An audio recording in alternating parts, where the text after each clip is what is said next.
नमस्कार साथियों, आज हम देखने जा रहे हैं भारतीय साक्ष्य अधिनियम जो नया अधिनियम आया है, भारतीय साक्ष्य अधिनियम 2023 को देखने जा रहे हैं। इसमें हम देखेंगे भाग कितने होते हैं, धाराएँ कितनी हैं, किस धारा में क्या-क्या है। ये वाला जो संपूर्ण नोट्स है, इसमें से आपको 80% क्वेश्चन पूछे जाएँगे। इसी के साथ इसी के साथ हम इसकी पूरे इंडेक्स को देखेंगे, जो आपका ये इंडेक्स है उसे देखेंगे।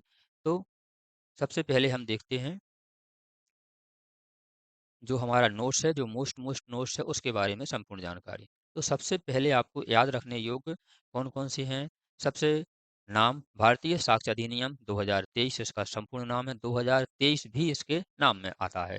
धारा 1 से लेके 170 तक इसमें धाराएँ हैं। इसी के साथ क्रमांक कौन से नंबर का है यह अधिनियम? 47वें नंबर का है। 1 जुलाई 2024 से यह प्रवर्त है, लागू है। यह प्रवर्त है लागू है। तो यह लागू कब हुई थी? प्रवर्त कब हुई थी? ऐसा क्वेश्चन आएगा तो 1 जुलाई 2024 से हुई थी।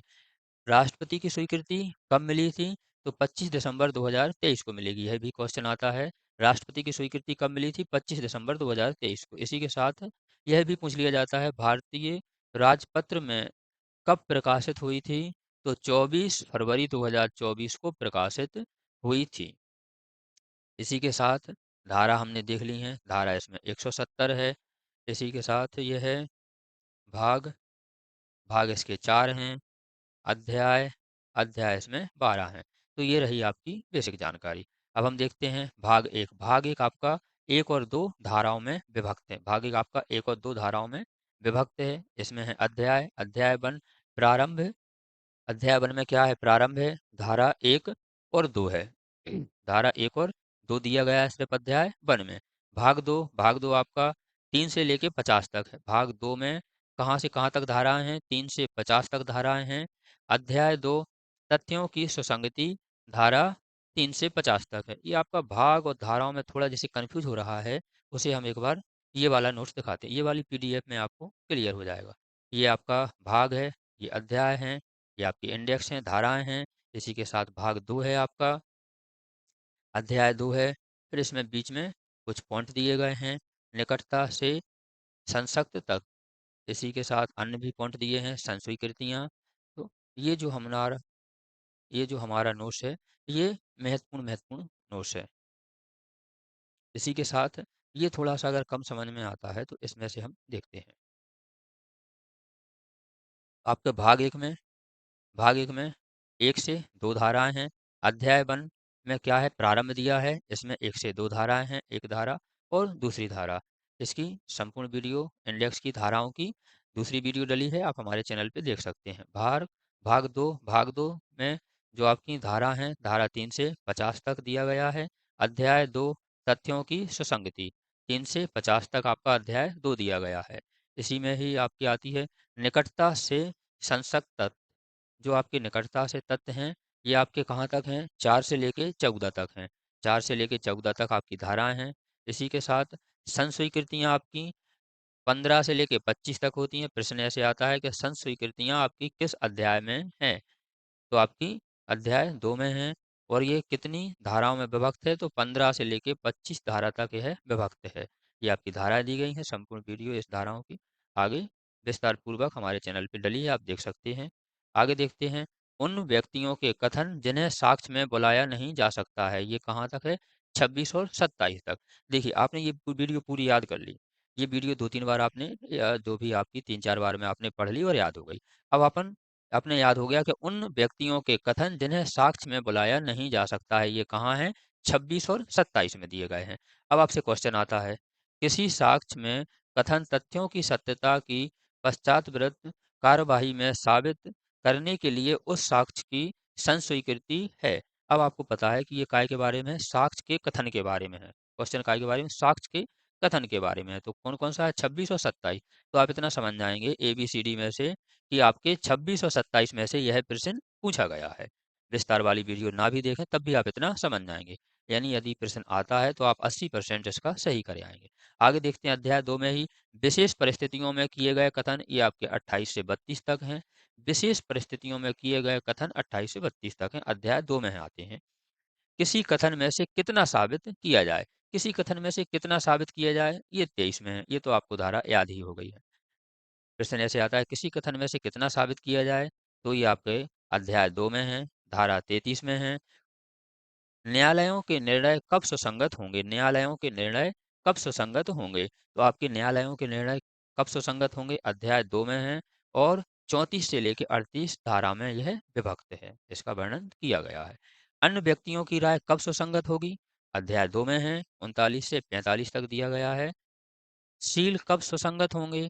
सील कब सुसंगत होगी? 46 से लेके 50 तक दिया गया है और आपके अध्याय 2 में ही है, क्योंकि आपका दूसरा अध्याय 3 से लेके 50 धारा में विभक्त है। आगे देखते हैं भाग 3, 51 से 53 कितना छोटा भाग है आपका। अध्याय 3 आपका 51 से 53। अध्याय 3 कहाँ से कहाँ तक है? 51 से 53 है आपका, सबूत के विषय में है आपका। जो भाग 3 है वो काय के बारे में, सबूत के विषय में बारे में। और अध्याय 3 में 3 धाराएं हैं, 53, 51, 52 और 53। अध्याय 4 देखते हैं। अध्याय 4 में मौखिक साक्ष्यों के विषय के बारे में दिया गया है। अध्याय 4 में मौखिक साक्ष्यों के विषय के बारे में 54 और 55, कौन है 54 और 55 धारा दी गई है। अध्याय 5 देखते हैं, दस्तावेजी साक्ष्य के विषय में 56 से लेके 53 तक दिया गया है। जो दस्तावेजी साक्ष्य हैं यह 56 से लेके 53 तक दिए गए हैं। अध्याय 5 के में ही दिया गया है लोक दस्तावेज 74 से 77। अध्याय 5 में ही दिया गया है दस्तावेजों के बारे में उपबंध 78 से 93, 78 से 93। अब आपका आता है अध्याय 6। अध्याय 6 में दस्तावेजी साक्ष्य द्वारा मौखिक साक्ष्यों के अपवर्जन के विषय में, दस्तावेजी साक्ष्य द्वारा मौखिक साक्ष्यों के अपवर्जन के विषय में दिया गया है। ये 94 से 103 तक दिया गया है। अध्याय 6 है आपका। इसमें आगे देखते हैं भाग 4। हमारे पूरे संहिता में साक्ष्य अधिनियम में 4 भाग ही हैं, तो ये चौथा भाग रहा। 104 से 170 तक यह विभक्त है। साक्ष्य का पेश किया जाना और प्रभावी, तो साक्ष्य का पेश किया जाना और प्रभावी कहाँ पर है? भाग 4 में दिए गए हैं। अध्याय 7 देखते हैं, सबूत के भार के विषय में। सबूत के भार के विषय में 104 से 120 में दिया गया है। सबूत का भार 104 से 120। विबंध विबंध आपका अध्याय 8 में दिया गया है, 121 से लेकर 123 तक दिया गया है। अध्याय 9 देखते हैं, साक्षियों के विषय में। यदि प्रश्न आता है साक्षियों के विषय में कहाँ है? अध्याय 9 में है। 124 से 139 धाराओं में यह विभक्त है। और साक्षियों से संबंधित कोई भी प्रश्न आता है, कोई भी धारा आती, तो आप समझ जाओगे कि अध्याय 9 में दी गई है, 124 से 139 के बीच की है। यदि आपने इस वीडियो को पूरा 3-4 बार देख लिया, यानी आपको याद हो गया, तब आप समझ पाओगे। इसी के साथ अध्याय 10 में साक्षियों की परीक्षा के विषय में 114 से लेके 167 तक दिया गया है। तो साक्षियों की परीक्षा के विषय में कहाँ दिया गया है? अध्याय 10 में दिया गया है, धारा 140 से 168 में यह विभक्त है। इसी के साथ हम नेक्स्ट प्रश्न देखते हैं। मोस्ट अध्याय 11 साक्ष्य के अनुचित ग्रहण और आग्रहण के विषय में। जो साक्ष्य के अनुचित ग्रहण और आग्रहण के विषय में कहाँ दिया गया है? अध्याय 11 में दिया गया है, धारा 169 है। ये आपकी रही अकेली धारा है। अध्याय 12 में निरसन और व्यावृत्ति, इसमें सिर्फ एक धारा है 170। तो ये रही आपकी संपूर्ण जानकारी। ये हमने पीडीएफ इसलिए समझाया इसमें कि ये समझ में आएगा। पीडीएफ यह भी है, इस पीडीएफ में भी हमने वही लिखा है जो हमने अभी समझाया है, बस ये कलरफुल है, वह ब्लैक एंड वाइट है। तो ऐसी ही जानकारी प्राप्त करने के लिए आप हमारे चैनल को सब्सक्राइब कर लीजिए। वीडियो अच्छी लगे तो लाइक शेयर कमेंट करना। वीडियो देखने के लिए थैंक यू।